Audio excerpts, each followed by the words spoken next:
So cash flows का ये 5th lecture है, 5th सम है। लायबिलिटीज और एसेट्स एज यूजुअल देके रखे हैं, कुछ एडजस्टमेंट्स हैं। Let us go through chronologically. Share capital 7,000 और 8,000 है। What does that indicate to us? During the year 1,000 रुपए के शेयर्स हमने दे दिए।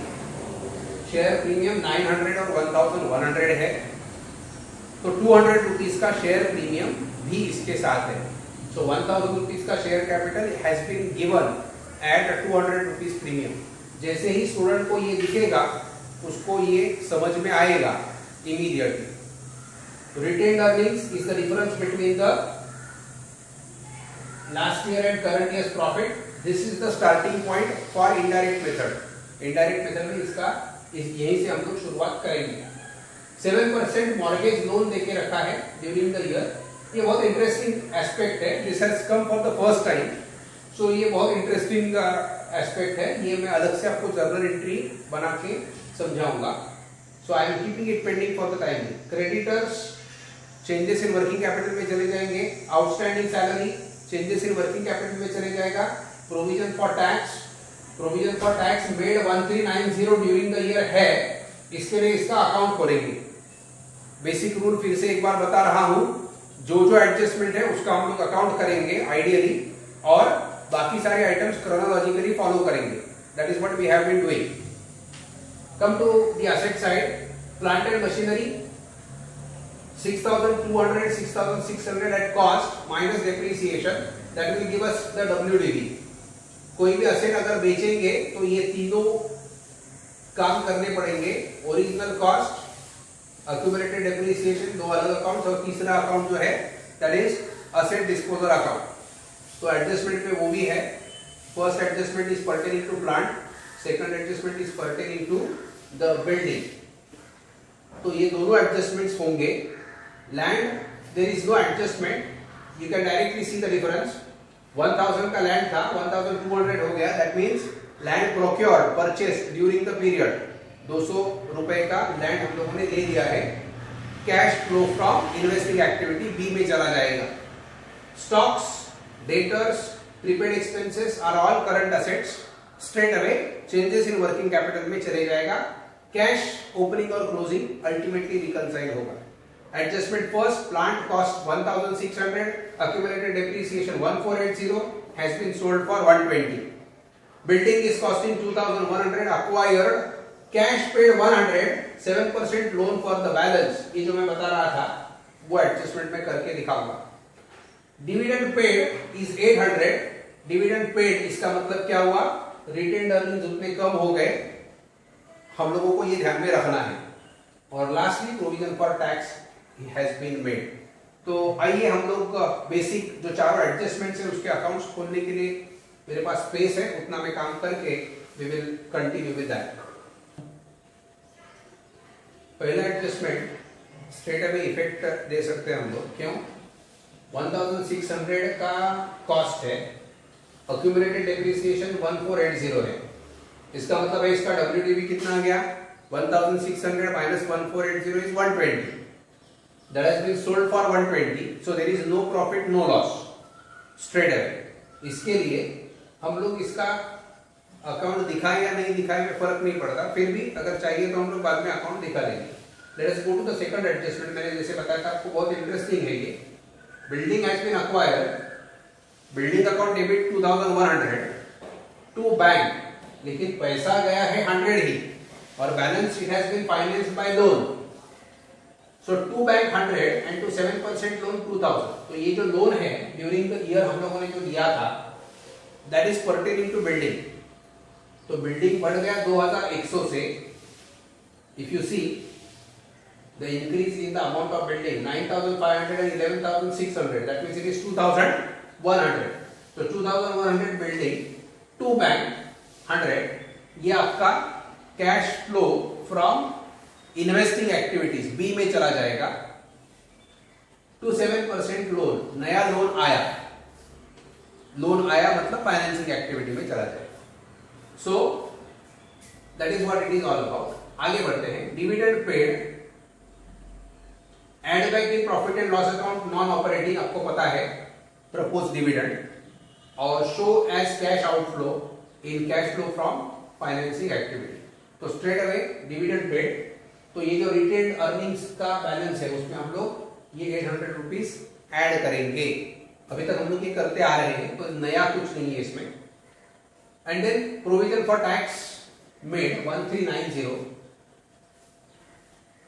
1390 is provision made by P&L provision for tax. Provision for tax का ओपनिंग और क्लोजिंग बैलेंस बैलेंस शीट से ले लिया 100 and 140। That means provision for tax to bank, the payment is the balancing amount. तो ये tax paid जो last part होता है cash flow from operating activities का, ए स्टेटमेंट का, तो ये चला जाएगा टैक्स पेड में, और ये प्रोविजन फॉर टैक्स करके हम लोग प्रॉफिट एंड लॉस अकाउंट में एड बैक करेंगे। तो जैसा डिविडेंड प्रपोज्ड एड बैक करेंगे, ऑन द सिमिलर लाइंस हम लोग प्रोविजन फॉर टैक्स भी एड बैक करेंगे। बाद में टैक्स पेड इधर हम लोग लास्ट में दिखा देंगे। तो आइए अभी कैश फ्लो स्टेटमेंट्स देखेंगे, उसके पहले फिर से एक बार let us get back to a adjustment. 1600 का प्लांट हम लोगों ने बेचा है। Can you see the difference is not 1600, 6200, और ये एक्चुअली बढ़ गया है। तो आप चाहे तो एक अकाउंट खोल के 6200 ये कैलकुलेटर में भी ले सकते हैं, माइनस 1600 इसका टोटल ले लिया, और फिर ये जो डिफरेंस है that difference will be addition to plant and machinery. एक अकाउंट हम लोग, मैं आपको आपके रेफरेंस के लिए अकाउंट खोल के मैं बता दूंगा, और फिर बाद में हम लोग ये ए बी सी तीनों स्टेटमेंट्स लेके टैली कर देंगे। ऊपर एक एडजस्टमेंट था provision for taxation. If you want to go to that account, थोड़ा सा करेक्शन है उधर, कैलकुलेशन में टोटल मिस्टेक था, वो टोटल मिस्टेक आप जरा रिपेयर कर लो। So tax paid is 1350 and provision for tax is 1390। So ये बैलेंसिंग फिगर ये आना चाहिए था उस अकाउंट में, तो ये जरा देख लेना उधर। So go back to that account and complete it please. Now let us continue with that adjustment. Plant and machinery का ओपनिंग बैलेंस दिया है 6200, क्लोजिंग दिया है 6600। एक प्लांट जो है 1600 का, वो हम लोगों ने डिस्पोज ऑफ किया, असेट बाहर जाएगा, इसके लिए crediting the plant and machinery account.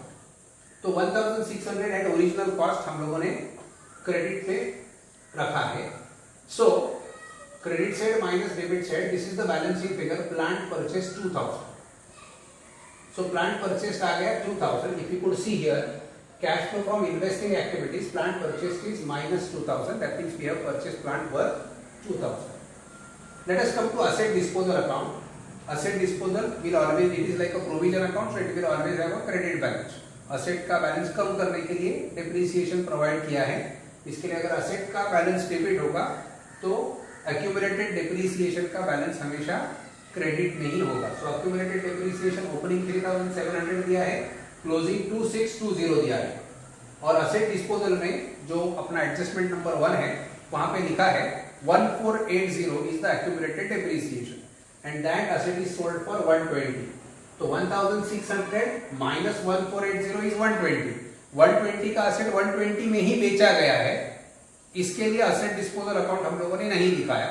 No profit no loss है, P&L में कुछ शिफ्ट नहीं हो रहा है। फिर से बता रहा हूं, 1600 का ओरिजिनल कॉस्ट वाला एसेट, 1480 का उसके ऊपर एक्यूमुलेटेड डेप्रिसिएशन है। अगर ये कैलकुलेटर पे लिया तो आपको 120 का अमाउंट मिलेगा। 120 का एसेट 120 को ही सेल किया है, प्लांट सोल्ड 120, इसके लिए नो प्रॉफिट नो लॉस है, इसके लिए लॉस और प्रॉफिट का एडजस्टमेंट यहाँ पे नहीं दिख रहा है उसको। आगे बढ़ते हैं। Whatever is the balancing figure, asset disposal account 1480 गया, ओपनिंग और क्लोजिंग दिया था। So whatever is the balancing figure that will be added back to the profits. Depreciation on plant and machinery is 400.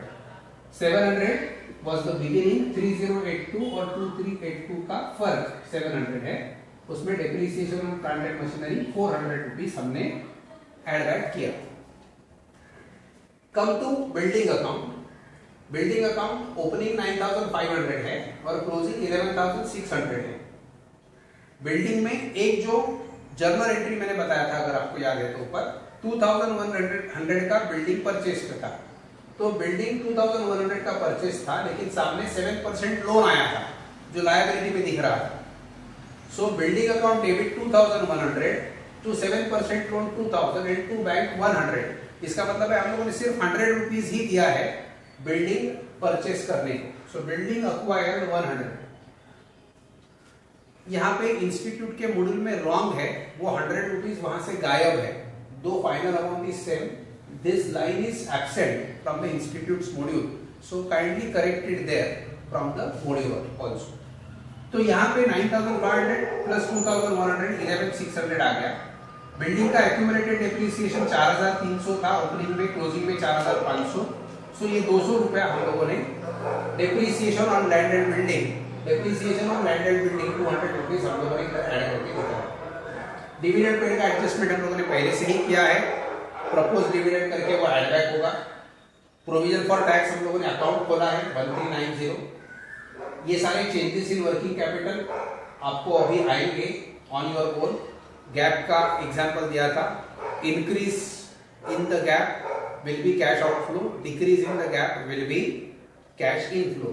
ये करके आप लास्ट लाइन हमेशा statement A का last line हमेशा टैक्स पेड होगा। टैक्स पेड इज 1350 अपने discussion में ऊपर आ चुका है। प्लांट परचेज बताया, प्लांट सोल्ड बताया, लैंड अक्वायर, लैंड के लिए अकाउंट नहीं खोला क्योंकि कोई एडजस्टमेंट नहीं दिया था।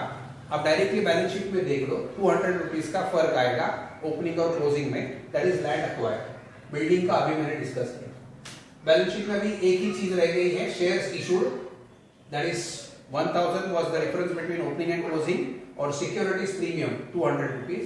तो अब शेयर्स इशूड 1200 डायरेक्टली लिख सकते हैं। डिविडेंड पेड यहां से निकाल दिया और इधर बता दिया, ये भी एडजस्टमेंट अपना पहले हुआ है।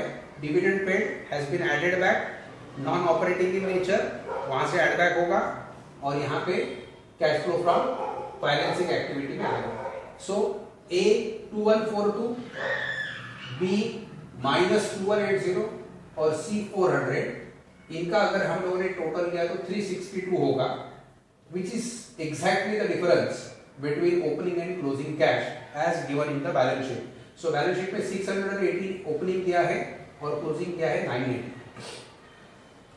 हम लोग कुछ और सम्स इस पर्टिकुलर टॉपिक पे सॉल्व करेंगे कैश फ्लोज के।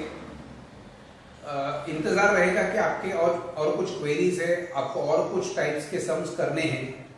कुछ अभी ये जो सारे पांचों सम्स थे वो कंपनी सेक्रेटरी के मॉड्यूल से किए गए हैं। हम आपको और कॉस्ट मतलब सीएमए के मॉड्यूल से भी कुछ सम्स कराएंगे, तो वो भी आप प्रैक्टिस के लिए करते रहेंगे इसके आगे।